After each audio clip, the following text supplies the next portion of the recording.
मुलांनी मनातली भीती झुगारून दिली आहे. मुलं थेट पोलिसांना भिडतायत की तुम्हाला मारायचंय, येऊन मारा, आम्ही इथे उभे आहोत आणि आम्ही ह्या घोषणा देणार आहोत. पोलिसांनाही कळत नाही की हाऊ टू डील विथ दिस. ते त्यांचा जो राग आहे तो जेन्युइन राग आहे. तो राग सरकारने आता टेस्ट करू नये. एखादं ट्विट करताना, एखादा विनोद करताना लोक घाबरायची. इथे एवढीशी मुलं मेलडी चॉकलेट वाटताय. लोकशाहीच्या मुळाशी असलेलं जे स्वातंत्र्य आहे ना, ते तुम्ही फार काळ दाबून ठेवू नाही शकत. मला असं वाटतं की सरकारनं आता देशाचा आधी विचार करावा, इथल्या लोकांचा आधी विचार करावा. स्वतःची सत्ता, स्वतःची इमेज, स्वतःचा इगो हे जर ते सांभाळत बसले तर आपल्या देशात ते अराजक यायला वेळ लागणार नाही.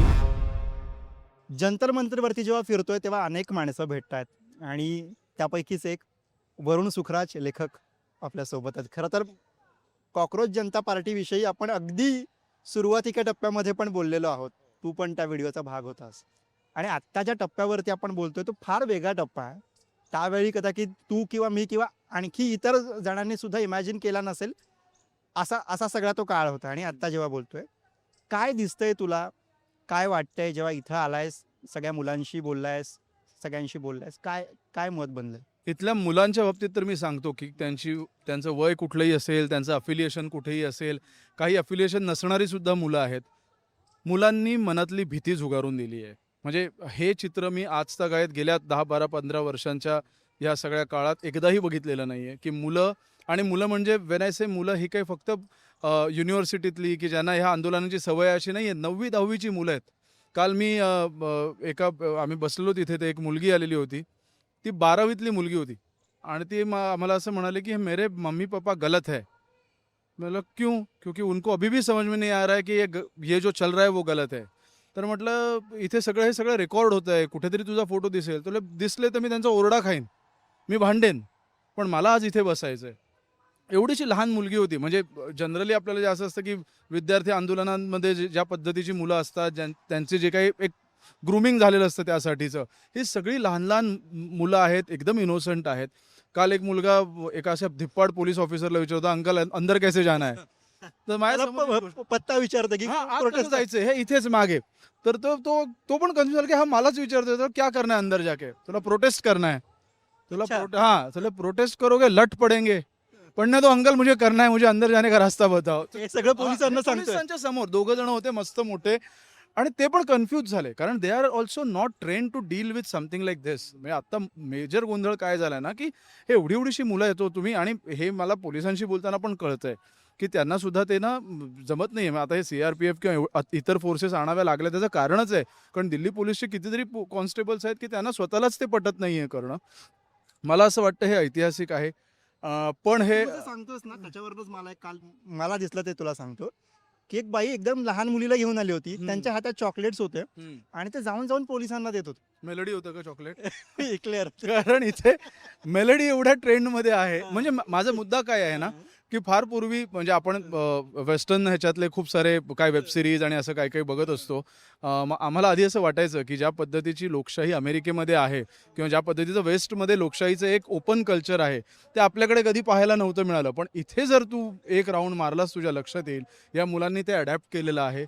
या मुलांना कशाचीच भीती नाही आहे. सार्कॅझम, क्रिएटिव्हिटी, विनोद, बोल्ड विनोद, सार्कॅझमचा पूर आलेला आहे. म्हणजे त्याच्यात आणि एकापेक्षा एक पोस्टर बघण्यासारखे आहेत आणि दे आर अनअपोलॉजेटिकल अबाउट इट. त्यांना अजिबात भीती वाटत नाहीये ते पोस्टर घेऊन नाचताना. त्यांना कळतंय की अकाउंटेबिलिटी आहे आणि ते मागण्याचा आमचा हक्क आहे आणि त्याची भाषा आम्ही ठरवू, त्याची पद्धत आम्ही ठरवू. तुम्ही आता जर काठ्या ठरवलेल्या आहेत तर आम्ही आमची ही भाषा ठरवू. मी सांगतो 20 तारखेच्या लाठीचार्ज नंतर पर्टिक्युलरली मी बघतोय ना, मुलं थेट पोलिसांना भिडतायत की तुम्हाला मारायचंय, येऊन मारा, आम्ही इथे उभे आहोत आणि आम्ही ह्या घोषणा देणार आहोत.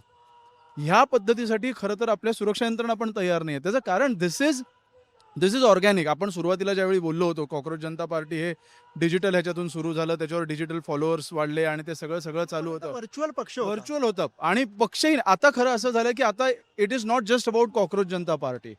इथे सगळेच आहेत. आता सर्व प्रकारची लोकं आहेत इथे, सगळ्या पक्षाची लोकं आहेत, कुठल्या पक्षाशी संस्थेशी काही देणं घेणं नसलेली लोकं आहेत, एकटे येणारे मुलं आणि माणसं आहेत. काल एक माणूस तिरंगा घेऊन एकटा चालत होता, त्याचा व्हिडिओ खूप व्हायरल झाला, मी बघितलं त्याला. तर पोलिसांनी अडवलं की तुम्ही नाही, तुला का नाही चालू शकत? मी नाही जमावबंदी तर जमाव कुठे मी तर एकटा आहे. म्हणजे पोलिसांनाही कळत नाही की how to deal with this is unprecedented.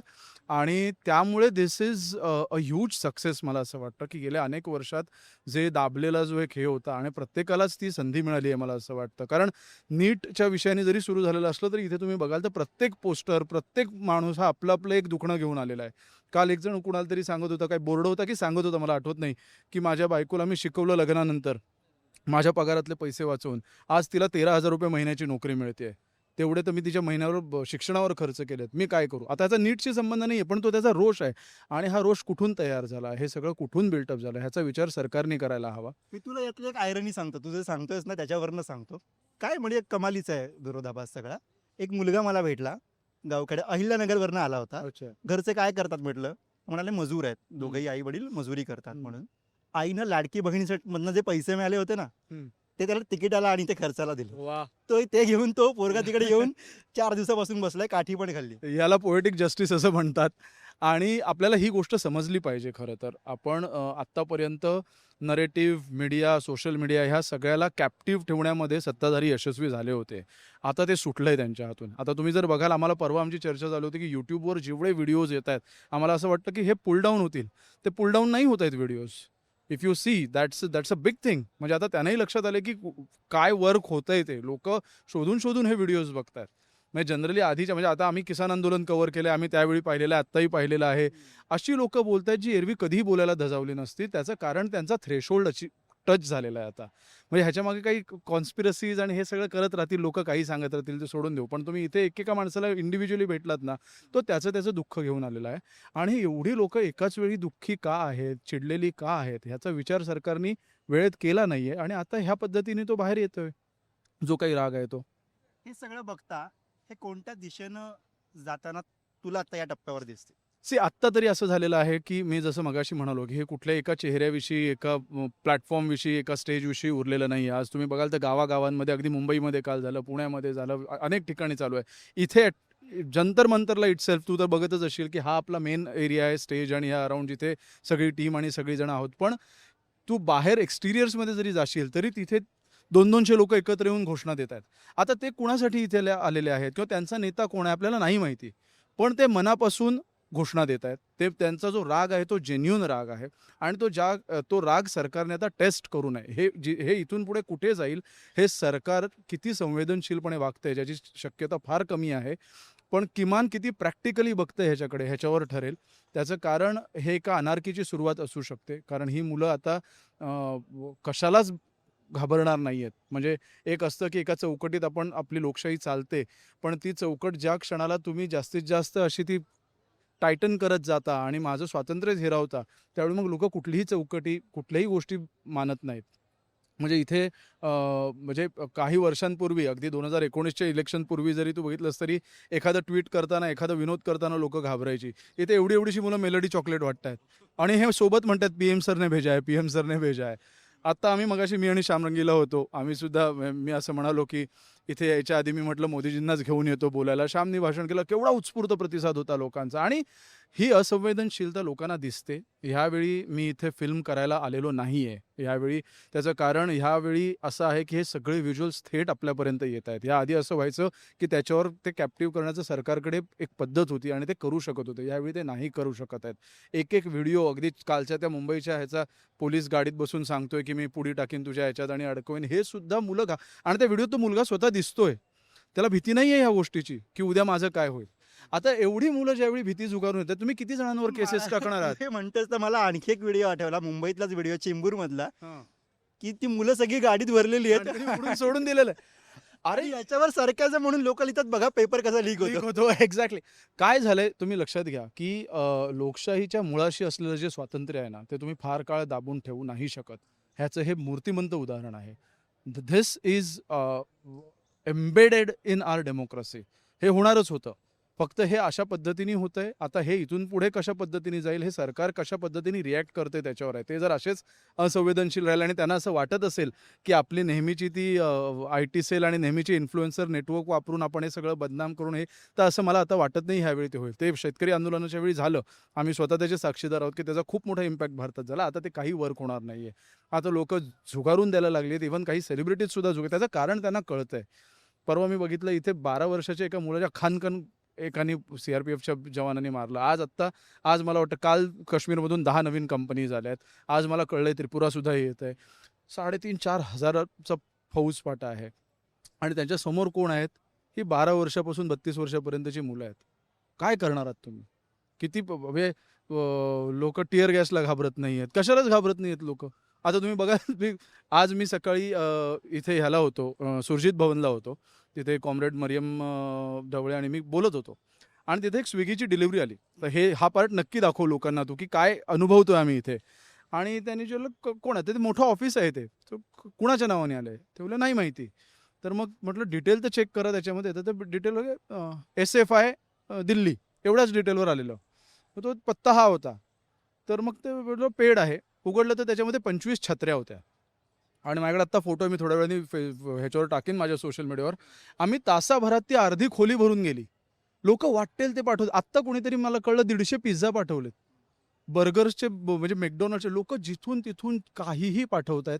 कुणाच्याही नावाने ते येतंय. जाता येता लोकं एकमेकांना ते देतायत. चांगल्या दर्जाचं लोकं ह्या बाबतीत अजिबात हयगय करत नाहीयेत. मुलांना कुठलीही असुविधा होऊ नये हे बघतायत. त्याच्यानंतर आता काय टिअर गॅसची भीती होती.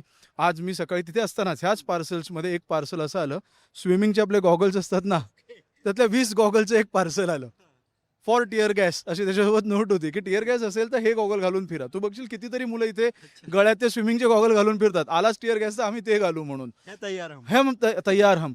ही जी गोष्ट आहे ही मला असं वाटतं भारतात पहिल्यांदा घडते स्वतंत्र भारतामध्ये. ह्या पद्धतीची तयारी सरकार ही ताकद गेज करायला 100% कमी पडलेलं आहे. ते अजिबात फोर्सही करू शकले नव्हते की अशा पद्धतीचं काहीतरी होईल. खरं तर CAA NRC नंतर मध्यंतरी सरकारने असं एक प्रोटोकॉल मॉडेल आणलेलं की ज्याच्याने 10 मिनिटात अख्खी राजधानी त्यांना कंट्रोल करता येऊ शकेल. ते पुरतं फसलेलं त्यांना दिसतंय आता. आता पण ही तू म्हणतोस ना, जशी समाधानाची बाब आहे की असं काहीतरी होतंय, लोकांना वाटतंय, लोक येत आहेत वगैरे, तशी ती चिंतेची पण आहे. 100% असं मला इथे फिरताना जाणवलं सुद्धा. 100%. कारण नाही म्हटलं तरी वाईट माणसं सगळीकडे असतात, हो. त्या प्रवृत्त्या सगळीकडे असतात आणि त्या जर का याचा भाग झाल्या आणि त्यातनं काही वाईट घडलं तर ते परवडणार नाही. हे बघा आता आपण लोकप्रतिनिधी का निवडून देतो की आमच्या वतीनं तुम्ही तिथे जबाबदारीनं काम करावं. आता तुम्ही तुमची जबाबदारी नसाल पार पाडत तर मग बेजबाबदार माणसं सुद्धा गोष्टी हातात घेतील. आता मी असं म्हणत नाही की मागण्या करणारे सुद्धा सगळीच जण जबाबदारीनेच वागतायत किंवा वागतीलच. त्यांना सुद्धा तुम्ही ट्रिगर करताय. आता ही फॅक्ट आहे की लोकांचा ह्या मुलांचा सुरक्षा यंत्रणांवरती पोलिसांवरती भयंकर राग तयार झाला 20 तारखेनंतर. आणि ह्याच्यात जर क्लॅशेस झाले उद्या तर तुम्ही काय करणार आहात? आणि ह्याची 100% जबाबदारी सरकारची आहे आणि त्याला कारणीभूत सरकार आहे. ही मुलं नाही आहेत. तुम्ही जर वेळेत ह्या गोष्टी त्या पद्धतीने हाताळल्या असतात आणि तुमच्याकडे ती यंत्रणा आहे ती हाताळण्याची. तुम्ही जर वेळेत रिॲक्ट केला असतात, वेळेत तुम्ही तुमचा अहंकार बाजूला ठेवला असतात, तर आज हे आलं नसतं. आज तुम्ही किती मुलांना धरणार आहात, किती मुलांना पकडणार आहात, किती केसेस टाकणार आहात आणि त्याची ह्यांना भीतीच नाही आहे ना. आणि व्हेन आय से धिस मला फार सगळ्यात आशादायक चित्र असं वाटतं. मी काल एक अजून पोस्टर बघितलं. It is so bad that privilege people are also here. खरंच आहेत ना सगळ्या क्लासमधनं. जसं मगाशी तू अहिल्यानगरच्या मुलाचं सांगितलंस तसं ल्युटियन दिल्लीमधले तुझ्या हाऊस खासमधली मुलं मुलीसुद्धा इथे आहेत. तुम्हाला त्यांच्या कपड्यांवरनं दोघांच्या कळतं आणि ते दोघेही खांद्याला खांदा लावून उभे आहेत.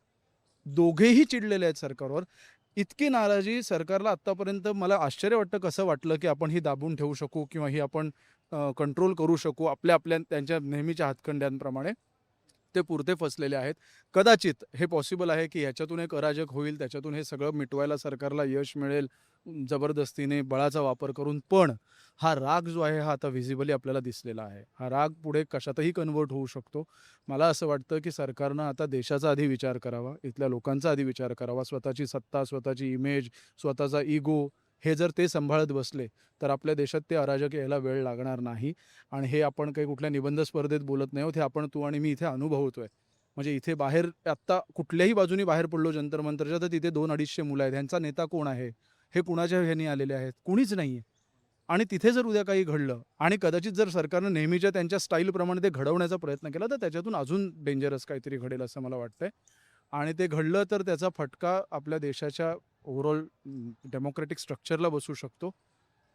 पण त्याचा आपल्याला वैयक्तिक काय फटका बसेल ह्याची इथल्या कोणालाही चिंता आहे असं मला वाटत नाही आता तरी. तू म्हणतोस ते की आपला संवाद ज्या टप्प्यावरती आहे तिथे मला हे दिसतंय की आंदोलन आता सध्या ज्या स्टेजला आपल्याला दिसतोय ती स्टेज ही चिंतेची आहे. 100. म्हणजे आंदोलनाला यश मिळतंय का, लोक येत आहेत का, मुलं येत आहेत का, तर ती येत आहेत, संख्या वाढते, गर्दी होते. आंदोलन म्हणून बघाल तर ही आनंदाची गोष्ट आहे. कुठल्याही लोकशाही देशामध्ये आंदोलन कसं असू शकतं किंवा रसरशीत आंदोलन ज्याला आपण म्हणतो ते कसं असू शकतं. किसान आंदोलनाच्या वेळी बघितलं, पण ते पुन्हा सीमेवर होतं, तिथेच होतं. इथे दिल्लीच्या हार्टमध्ये हे घडतंय आणि हे घडू शकतं. म्हणजे इतक्या गेल्या ह्या सगळ्या टर्म्स नंतर ह्यांच्या असं आपल्याला वाटायला लागलं होतं, की नाही आता काय हे असंच चालेल. त्याला सणसणीत कान फटवलेलं आहे ह्या मुलांनी सगळ्या मिळून. आणि ह्या मुलांनी म्हणजे आपण सगळेच आहोत खरं तर. मी स्वतःसुद्धा जबाबदारी घेतोय आंदोलनाची. हो, आम्ही इथे आहोत. आम्ही आत्ता स्टेजवरून बोलतोय. आम्ही मुलांना सांगतोय, की आपल्याला आपल्या मागणीवर ठाम राहायचं आहे. त्याचं कारण आत्ता मागे हटलो आणि ह्या मुलांना माहिती आहे आत्ता मागे हटलो, तर हे सगळं चिरडून टाकण्यात येईल. त्यामुळे ही मुलं आता मागे हटणार नाहीयेत. ही चिंतेची बाब जरी असली तरी खरं तर ती सरकारसाठी चिंतेची बाब आहे.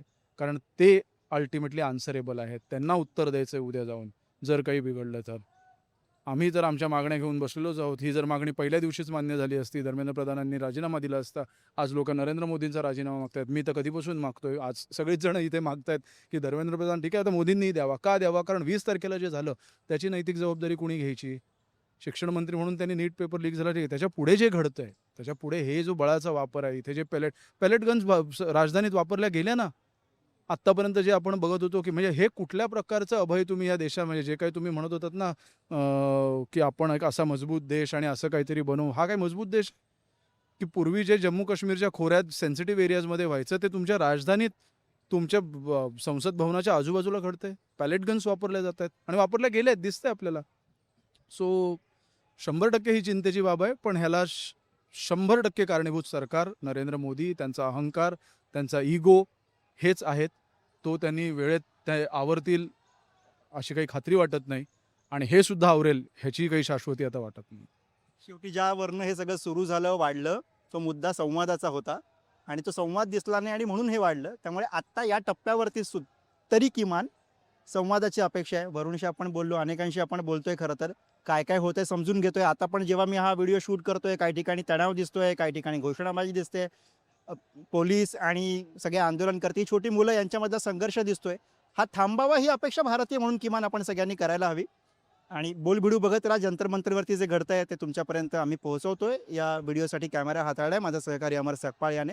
दिल्लीतनं मी गुरुप्रसाद.